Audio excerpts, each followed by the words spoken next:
ఒక్కటి నిన్న జరిగిన దాంట్లో మాత్రం ఆయన చట్టాలను గౌరవించకపోవడం, డ్యూ ప్రాసెస్ ఆఫ్ లా ఇన్వెస్టిగేషన్కి సహకరించకపోవడం అనే మేజర్ ఎలిమెంట్ అయితే కనిపిస్తూ ఉంది. సరే చట్టాలు సరే ఆర్టికల్ 22(1) ఏం చెప్తుంది, 21 ఏం చెప్తుంది ఆర్టికల్, లేకపోతే సెక్షన్ 303 ఏం చెప్తుంది, 41D ఏం చెప్తుంది, మేము కోర్టులో లాయర్లుగా సో కోర్టులో మాట్లాడదాం.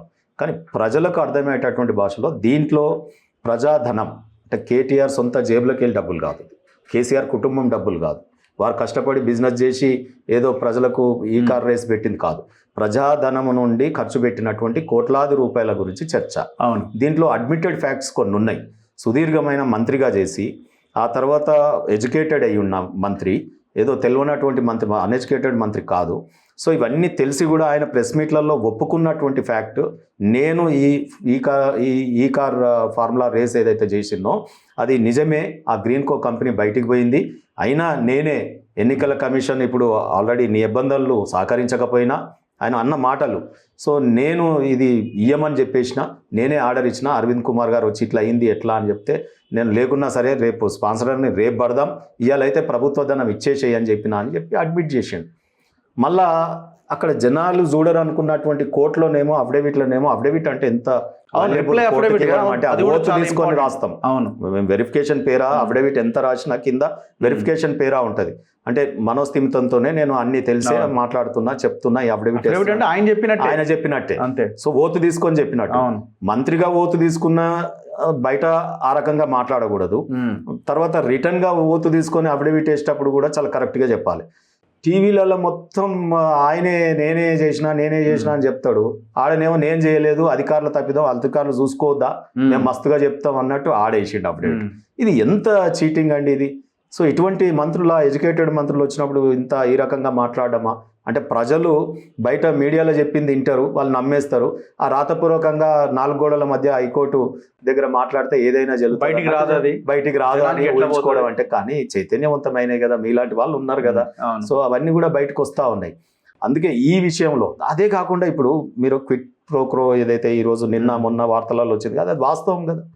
నీకు టీఆర్ఎస్ పార్టీ, నేను ఒక సెక్రటరీగా ఉన్నప్పుడు కూడా సుమారు 1450 కోట్ల రూపాయల బ్యాలెన్స్ షీట్ ప్రకటించినప్పుడు సెక్రటరీలుగా మేము సంతకాలు పెట్టినాం. ఎట్లా సంతకం ఉంటుంది, ఎందుకుంటుంది సంతకం అంటే, ఇక్కడ మీరు గమనించండి, మీటింగ్ అటెండ్ అయ్యేటోళ్ళది బయట ఒక రిజిస్టర్ పెడతారు 3, ఆ 3 రిజిస్టర్లలో సంతకాలు పెడతాం. మేము లోపల పోయి కూర్చుంటాం, వాళ్ళు చెప్పిందే ఇంటాం, సప్పర్లు కొడతాం, బయటకు వస్తాం. సో అటువంటి దశలో మేము అక్కడ ఉండే పరిస్థితి. కాబట్టి అప్పుడు బ్యాలెన్స్ షీట్ చెప్పేటప్పుడు కూడా పార్టీ అబ్బా ఇన్ని బిల్డింగ్లు ఉన్నాయి, ఇన్ని స్థిరాస్తులు అయిపోయినాయి, ప్రతి జిల్లాలో పార్టీ భవనాలు అయిపోయినాయి, ఢిల్లీలో కూడా భవనం అయిపోయింది. సో ఈ రకంగా పార్టీకి కాన్ఫిడెన్స్, కార్యకర్తల కాన్ఫిడెన్స్ ఇవనికి చేస్తున్నారేమో అని అనుకున్నాం. కానీ ఇంత కరప్షన్ ఛార్జెస్తో ఈ తెలంగాణ ఈ భవనాలన్నీ నిర్మిస్తున్నారు అనేది మేము గ్రహించలేకపోయినా, గ్రహించగానే ఒక్కొక్కరుగా బయటకు వస్తూ ఉన్నాం. సో నేను ఇక్కడ ఏమంటున్నా అంటే, టీఆర్ఎస్ పార్టీ ఉన్నప్పుడేమో త్యాగాల పునాదుల మీద నిర్మింపబడ్డది, బీఆర్ఎస్ ఏమో బ్రైబరీ రిసోర్సెస్ కమిటీ లాగా మారిపోయింది. సో అంత బ్రైబరీ తీసుకొని పార్టీ నిర్మాణం చేసింది. దాంట్లో భాగంగా ఈ 41 కోట్ల రూపాయలు గ్రీన్కో కంపెనీ నేరుగా ఒక 10 కోట్లు ఏమో ఇచ్చినట్టుంది, 31 కోట్లు మాత్రం వేరే కంపెనీ పేరు పెట్టి ఇచ్చారు, నెక్స్ట్ జన్ అనే కంపెనీ ద్వారా ఇచ్చారు. ఎందుకు ఇది తెలుసా రఘు గారు? నేరుగా గ్రీన్కో అడ్వర్టైజింగ్ ఏమో కార్ ఈ రేస్ ఫార్ములాలో కార్లు తిరిగేటప్పుడు అడ్వర్టైజింగ్ బోర్డులు పెట్టుకున్నారు గ్రీన్కో అని. సో ఇక్కడ అందరికి తెలిసిపోయింది గ్రీన్కో ఇది స్పాన్సర్ చేస్తుంది అని.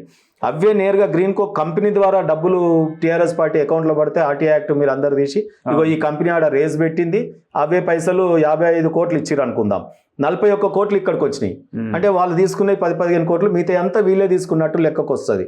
సో ఇది రాకుండా ఉండడానికి ఇమీడియట్గా ఇదే డైరెక్టర్లు, గ్రీన్కోలో ఉన్న డైరెక్టర్లే ఇంకో కంపెనీ పెట్టి, ఆ కొత్తగా కంపెనీ ఎప్పుడైతే పెట్టిందో సంవత్సరం కూడా 2 సంవత్సరాలు అయినట్టుంది కదా. సో అంత కూడా కాలేదు అనుకుంటే, సంవత్సరం పెట్టిన కొద్ది రోజులకి 6 నెలలకు 3 నెలలు. సో ఇమీడియట్ గా ఈ కంపెనీ పేరు మీద ఏస్ నెక్స్ట్ జన్ 31 కోట్లు ఎట్లా ఇస్తుంది టీఆర్ఎస్ పార్టీకి? అంతకుముందు లేదు కదా ఈ భూమి మీద. ఇదే డైరెక్టర్లు అందులో పోవడం, ఆ కంపెనీ పేరు పెట్టడం అంటే ఈ లిస్ట్ పెట్టినప్పుడు నెక్స్ట్ జెన్కో అని వస్తుంది, ప్రజలు ఇది ఏంటిదో అనుకుంటారు. ఇక్కడ గ్రీన్ కో కంపెనీ మాత్రం మదర్ కంపెనీ గ్రీన్ కో ఉంటుంది.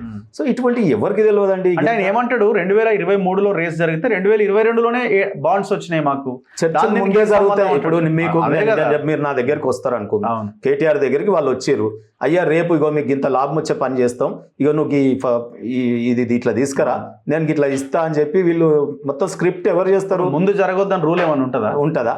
సో ముందు ఇది అయినాకనే కదా నీకు ఇస్తా అంటే ముందు జరగవచ్చు, ముందే డబ్బులలో నమ్మకాలు లేవు కదా, తర్వాత ఇయ్యకపోవచ్చు. ముందు మీరు ఇది ఇస్తేనే నేను అది చేస్తారా బాయ్ అని ఉండొచ్చు. అవును, సో అట్లా కూడా జరుగుతుంది. సో వీళ్ళు అంటారు కదా భాష, అట్లా కాదు రాబాయ్, ఊకొని రాబాయ్, నేను అందుకే అంటున్నా, అట్లా కాదు రాబాయ్, ముందు ఇస్తేనే మేము చేస్తాం రాబాయ్ అని ఉండొచ్చు. ఎందుకంటే ఆయన భాషలో నేను చెప్పాలని చెప్తున్నా. సో ఈ రకంగా నిన్న జరిగిన ఎపిసోడ్లో ఇది ఒకటి ప్రూఫ్ అయింది. రెండోది మనీ ట్రాన్సాక్షన్ ఆర్బీఐ ద్వారా పోయినప్పుడు అక్కడ ఫెమా ఉల్లంఘనలు జరిగినాయి. ఈడీ మనీ లాండరింగ్ కేసు కూడా ఎక్కడ పోయిందో ఇన్వెస్టిగేషన్ లో చెప్తుంది. అల్టిమేట్ బెనిఫిషియరీ ఎవరు ఇప్పుడే తీయండి అంటే రిసీవర్ ఫస్ట్ దొరుకుతాడా, దొంగ ఫస్ట్ దొరుకుతాడా? మనం నార్మల్గా బయట కేసులు ఇన్వెస్టిగేషన్ చేసేటప్పుడు ఇమీడియట్ దొంగల్ని పట్టుకుంటారు. పట్టుకున్న తర్వాత కదా రిసీవర్ ఎవడు, ఈ బంగారం దొంగిలించి ఎవరికి అమ్మిండ్రు అనేది రిసీవర్ తర్వాత ఉంటుంది. సో ఆ ఇన్వెస్టిగేషన్ జరుగుతూ ఉంది, ఎక్కడెక్కడ ఇవన్నీ ఇది చేసిరు అనేది. సో ఇన్వెస్టిగేషన్కి సహకరించాలి కదా. నిన్న పోయింది